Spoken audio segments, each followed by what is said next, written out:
Yun guys, isang magandang umaga po. Bali po, ang inyo pong makikita dito po, ito po ang bayan ng Lipa. Kung saan po ako nagtatrabaho bilang security guard. Kaya po, makikita nyo, sa araw-araw na ginagawa ko, ito po sa ngayon po ako, uuwi na ho ako sa aming bahay. Galing po ako sa night shift duty. Gusto ko lang pong makita nyo, ma-vlog ko ang araw-araw kong ginagawa bilang isang security guard. Sa lahat po ng mga security guard, proud na proud po ako sa trabaho natin dahil tayo po, tatrabaho po tayo ng tama para po sa ating mga anak, para po sa ating pamilya. Although maliit lang po ang sinasahod natin, napapagkasya po natin dahil alam naman po natin na ang buhay ng security guard hindi naman po ganun kadali, hindi din naman po ganun kahirap. Pero ang sahod po namin sa totoo lang po, bilang isang security guard, niyayakap na lang po namin ang sistema para lang po sa aming pamilya. Tulad ko pong padre de pamilya, kailangan po namin kumayod sa araw-araw. Hindi naman po kami po pwedeng magpahinga. Kaya po, ganun na lang ang ginagawa namin. So, tuwing umaga, hapon, kung ano man po ang shift ko, dito po ako dumadaan. Ayan po, Lipa Grill po yan. Nakikita nyo, Lipa Grill. Okay, dito po yan sa Lipa. Dahil bali, ang lugar pong ito, nga pala guys, ito po ay Barangay Antipolo ng Lipa. Yan po, malapit na po yan sa Batilik. Kung saan po punta po ako sa aming bahay na sa Lokoyang tinitirahan. Dito po ako dumadaan. Yan po, makikita nyo ang dinadaanan natin. Hindi naman po ganun gandaan, pero awa naman po ng Diyos, tayo po naman ay nakakarating ng ligtas dahil po sa pagpapala po ng ating Panginoon na iniingatan tayo. Yun po yung masaya po sa atin, yung may Diyos tayo sa katawan natin. Hindi po tayo pinababayaan araw-araw kahit po masama ang panahon, mainit. Magiging malakas pa po tayo dahil po sa mapagpalang Panginoon natin. Yan po, dire-diretso lang po ako diyan dahil ako po sa totoo lang, ako po yung antok na. Hindi ko lang po mapatakbo ng matulin at baka ho malaglag ang camera. Alam niyo naman po, ito po try ko lang po mag-vlog kasi po parang nakaka-curious lang po ako na experience ko yung ano bang maging vlogger, paano ba talaga. Parang ganun, masaya lang ako na ginagawa ko to kasi marami akong inspirasyon na gusto ko ding, parang gusto ko siyang mapil na parang ang sarap maging vlogger. Yung nagra-ride ka, tapos nakikita mo naipapakita mo sa ating mga viewers yung mga iba-ibang lugar na hindi man nila sasabihin, hindi natin masabing hindi pa nila nakikita, pero yung atin, masaya tayo na may papakita natin na tayo ang magpapakita sa mga viewers natin na ganun ang ano natin, ang lugar natin na napupuntahan. Yan po, dire-diretso lang ako diyan, diretso. Pasensya na po kayo dahil wala naman po ako magandang camera. Ito naman pong gamit ko, yung cellphone lang to na tigpa 500. Kasi wala naman po tayong pera para may bili ng mga mamahaling camera. Kung may awa po ang Diyos na susuportahan ako sa mga gagawin kong video ng ating mga viewers, baka po sakaling mabago natin kahit tig 1,000 na cellphone, hindi na po tig 500. Kasi po talagang, alam niyo naman po, ako po isang hamak ng security guard lang na araw-araw kailangan magtrabaho dahil po may maliliit pa akong anak. Halos, alam niyo naman po ang buhay namin. Hindi naman po ganun kalaki ang sahod, pero minsan po buhay din po namin ang nakasalalay sa trabaho namin. Kasi hindi naman po natin masasabi ang isip ng mga tao. Minsan, yung mga taong masama ang loob, tayo yung bigla na lang matripan, hindi naman po natin masasabi ang panahon. Ayan po, ito po yung kanto ng Premier Rapids. Dito po ako dumadaan. Bali po yung daan na yan. Ipapunta po yung Padre Garcia. Siya po yung bali extra way na magiging daan mo.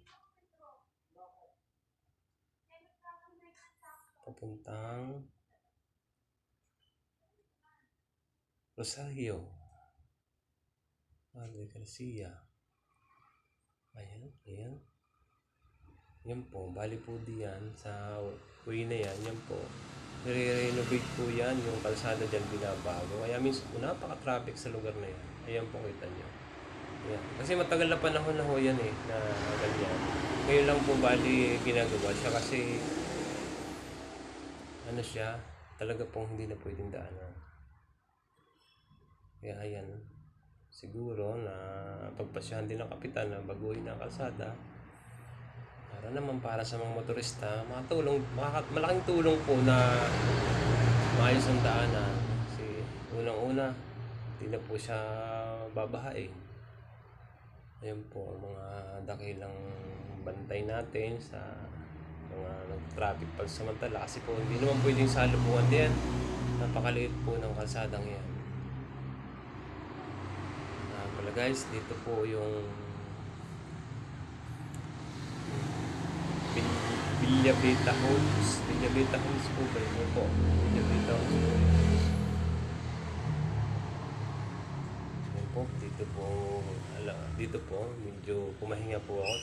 Ang aking pong cellphone na Tecno 500 inayos ko kasi baka po yung makapatak, malaglag. Sayang naman po yung video. Sobrang nakakantok na kasi galing po ako sa night shift duty. Nga pala guys, yan daan na yan, punta siyang pag dinire-diretso mo siya, pwede ka lumabas ng Rosario, diretso ko na San Juan. Madalang po ang mga motorista dumadaan diyan kasi hindi po naman pamilyar sa kanilang daan na yan. Pero yan po, may daan po talaga siya. Napupunta doon sa Lausutan ng Garcia, Barangay San Miguel. So kung kayo po bibili ng baka, tapos kayo po ay iiwas sa traffic, pwede po kayo dyan dumaan. Bibili kayo ng baka sa Garcia. Yan po. Alam nyo guys, nung wala pa akong service, itong kahabaan ng kalsadang to, nilalakad ko lang siya. Lakad ko lang siya papuntang Labasan. Yan po, mahakabangan, nilalakad ko lang yan.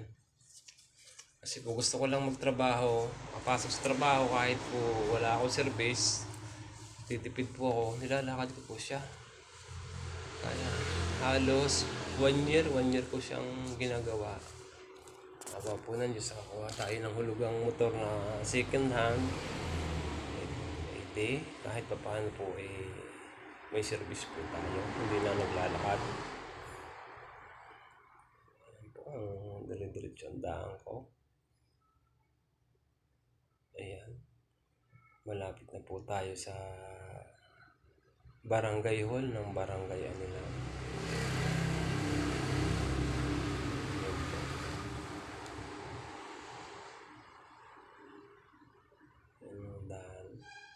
Yan, sa lugar pong yan dati, hindi yan. Dati, Dati po siyang hindi ganyan kaganda. Dati siya maraming puno ng mahogany. Kikita niyo po yung gilid na yan, yung dire-diretsong yan, may bakod na yan. Dati po siya may mga puno siya ng mahogany. Malalaki pong puno ng mahogany. So, ayun, bali, ang panahon naman po ay nagbabago, lahat po na may nagbabago. Kaya kasama na po ang lugar natin na nagbabago. Ito po yung daanan ng papuntang sa unahan po niya, Barangay Hall, tapos yung pong way ng papuntang Magnolia. Punta po siya ng Magnolia. Ayan po pala ang Bilyabita, hindi po pala kayong kanina.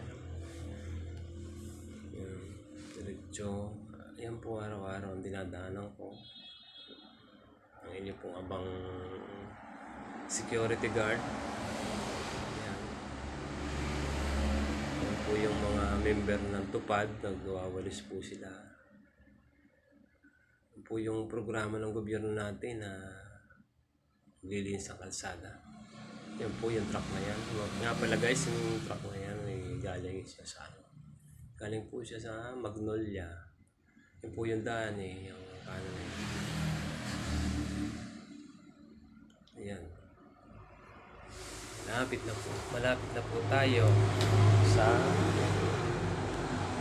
mahabang lusong. Sobrang nakakanto. Ito. Yan po yung ano ba tawag yan? Tuklong. Yan po yung papuntang Labak. So, dito po sa parteng ito. Pala guys, hindi ko na po papabain ang aking video dahil wala pa naman po akong content na mapapakita sa inyo kasi ito pa lang naman po yung video ko na kung mapakita sa inyo na simple lang siya na video lang. Ayan po.